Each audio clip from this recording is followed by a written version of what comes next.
Há alguns dias eu tive a alegria de repartir uma mensagem sobre a parábola do bom samaritano aqui no Evangelho de Lucas, capítulo 10. E nós vamos conversar um pouco mais sobre esse ensino precioso, porque nós vivemos um tempo marcado por discursos intensos, narrativas muito sofisticadas e muitas referências a Deus. Fala-se sobre fé, sobre valores, família, justiça, moralidade, verdade, mas existe uma pergunta que precisa ser feita com seriedade. Esse vocabulário religioso corresponde ao nosso caráter e à nossa maneira de ser e de viver? Porque, meu irmão, minha irmã, é possível falar muito sobre Deus e ainda assim viver distante do coração do nosso Pai Celestial. É possível defender a verdade e praticar a mentira. É possível condenar o pecado e, ao mesmo tempo, tratar as pessoas como objetos, como instrumentos ou até mesmo como inimigos descartáveis.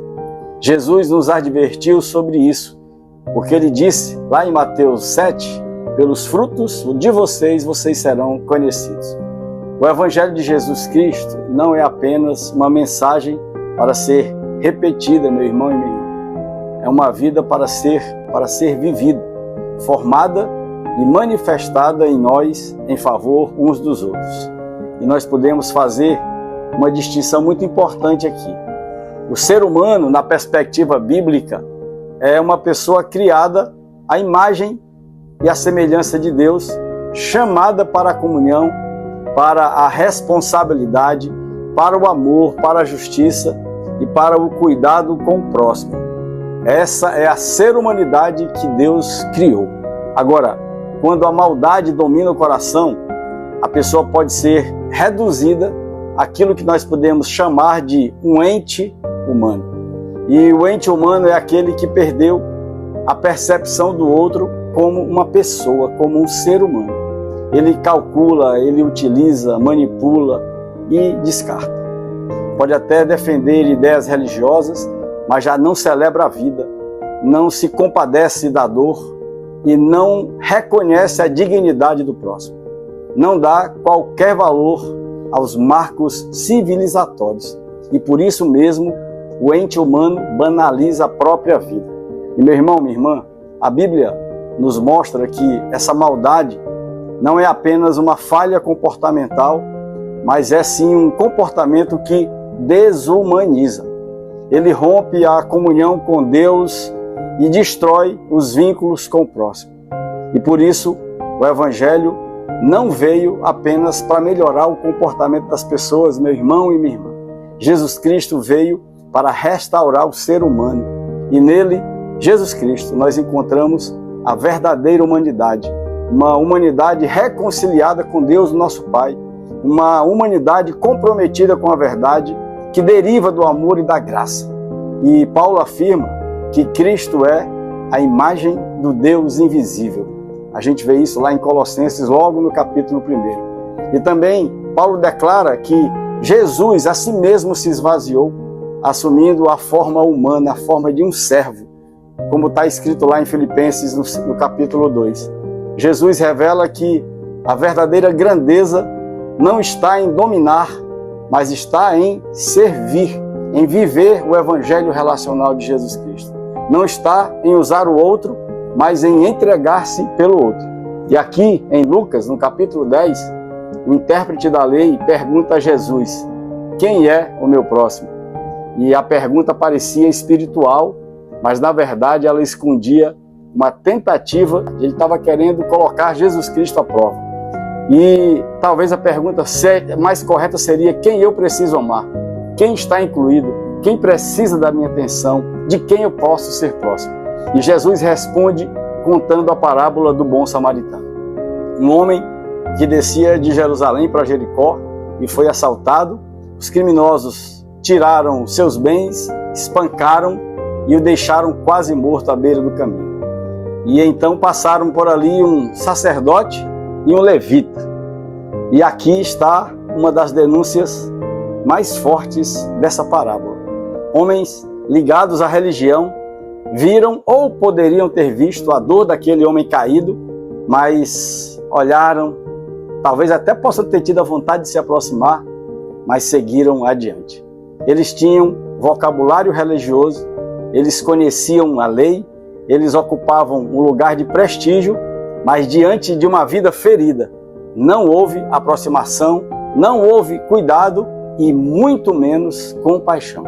E meu irmão, minha irmã, a religião, quando perde o amor, pode conservar a aparência, mas perde a humanidade. Porque depois desse fato, dos dois que passaram por ali, passou um samaritano. O samaritano era alguém desprezado, pertencente a um grupo considerado inferior, como se fosse para o judeu uma raça sem qualquer valor. Mas foi exatamente esse samaritano que parou, viu o homem ferido, compadeceu-se, se aproximou dele, tratou as suas feridas, colocou aquele homem sobre o próprio animal e levou aquele homem para uma hospedaria. E pagou pelo cuidado desse homem e assumiu toda a responsabilidade pela vida daquele próximo que ele nem conhecia. Estando perto, se fez próximo e amou em verdade, em graça e em justiça, meu irmão. Ele se aproximou. E essa é a diferença entre falar sobre o amor e viver o amor. O amor cristão não permanece apenas no campo das palavras. Ele se torna presença. O amor cristão se transforma em cuidado e em amor sacrificial uns pelos outros. O amor cristão se transforma em responsabilidade assumida. E João escreve: não amemos de palavra e nem de língua, mas de fato e de verdade, na sua primeira carta. Porque Jesus transforma completamente, meu irmão, a pergunta.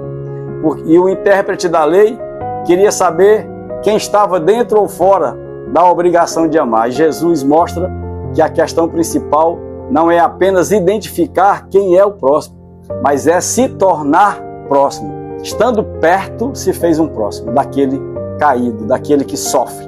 O próximo não é somente quem pensa como nós, meu irmão, quem vota como nós, quem pertence ao nosso grupo, ou quem pode nos oferecer alguma vantagem. Não, esse não é o próximo. O próximo é aquele cuja necessidade coloca a nossa vida diante da vida dele. E isso confronta diretamente uma sociedade que valoriza as pessoas conforme a sua utilidade. Isso é terrível. E no Evangelho, ninguém, absolutamente ninguém é descartável. Ninguém é apenas um número, ninguém é apenas uma categoria social, meu irmão e minha irmã. Repara nisso, porque cada pessoa está diante de Deus. E aqui, nesse texto de Lucas, é preciso cuidar da vida concreta. Não basta falar de justiça, é preciso viver e agir com justiça. Não basta denunciar a crueldade que os outros possam praticar, mas é preciso verificar se a nossa própria linguagem, se a nossa liderança, se as nossas práticas de vida não estão produzindo novas formas de violência. Porque, meu irmão, minha irmã, nós precisamos compreender que essa parábola não é apenas uma lição moral, de jeito nenhum. Não é disso que o Evangelho está falando. Essa lição está inserida no caminho de Jesus, rumo à cruz, para nos ensinar a sermos como Jesus Cristo. O centro do Evangelho não é o ser humano tentando construir a sua própria salvação por meio de boas obras. O centro do Evangelho é Jesus Cristo, que nos reconcilia com Deus e que transforma o nosso coração pela graça para que nós possamos nos reconciliar uns com os outros, reconciliados com o nosso Pai e agora entre nós. Meu irmão, minha irmã, nós não amamos para comprar o favor de Deus. Nós amamos porque fomos alcançados pelo amor de Deus, o nosso Pai, em Cristo Jesus. E Paulo escreve: Deus prova o seu próprio amor para com cada um de nós, para comigo e para com você, pelo fato de ter Cristo Jesus morrido por nós, quando nós ainda éramos pecadores. Romanos 5. Porque a cruz mostra que Jesus não permaneceu distante da nossa miséria, meu irmão. Ele entrou na nossa condição, ele carregou o nosso pecado e ele ofereceu a sua própria vida para a nossa reconciliação com Deus, o nosso Pai, e entre nós uns com os outros. Colocou todo o seu coração na nossa miséria humana. Foi isso que Jesus Cristo fez, para que nós aprendamos essa lição, para nos ensinar a nós, eu e você, colocarmos todo o nosso coração na miséria do outro, do nosso próximo, do nosso semelhante. E por isso, meu irmão e minha irmã, aquele bom samaritano não é apenas um modelo externo para ser imitado. Ele aponta para a lógica do próprio Cristo. Aproximar-se do ferido, tocar a miséria humana, assumir o custo da restauração e oferecer vida. Porque em Cristo nós aprendemos a olhar novamente para as pessoas. Nós aprendemos a abandonar o cinismo.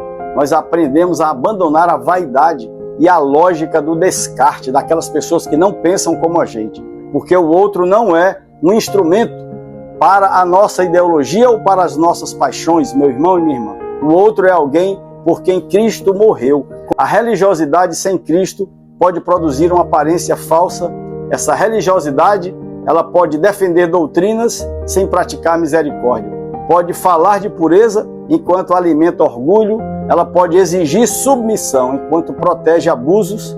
E ela pode ainda usar o nome de Deus para legitimar interesses pessoais, para transformar pessoas em instrumentos de um projeto religioso ou de um projeto de poder. Nós temos que ter muito cuidado com isso. Nós temos que refletir mais sobre isso, meu irmão e minha irmã. Porque nesse ambiente, o ser humano deixa de ser tratado como pessoa. E aqueles que assim agem passam também a serem entes humanos. Alguém que serve a uma estrutura. Mas Jesus Cristo não veio formar admiradores de uma religião, meu irmão. Ele veio formar discípulos. Discípulos, filhos seguidores do seu evangelho relacional. E o sinal do discípulo é muito claro, porque a palavra diz assim: nisto vocês conhecerão todos que sois meus discípulos se vocês amarem-se uns aos outros. João, lá no capítulo 13, está nos ensinando isso, porque nós temos um chamado para hoje e a pergunta de Jesus continua nos fazendo pensar, meu irmão. E a pergunta é: nós estamos passando ao largo ou nós estamos nos aproximando?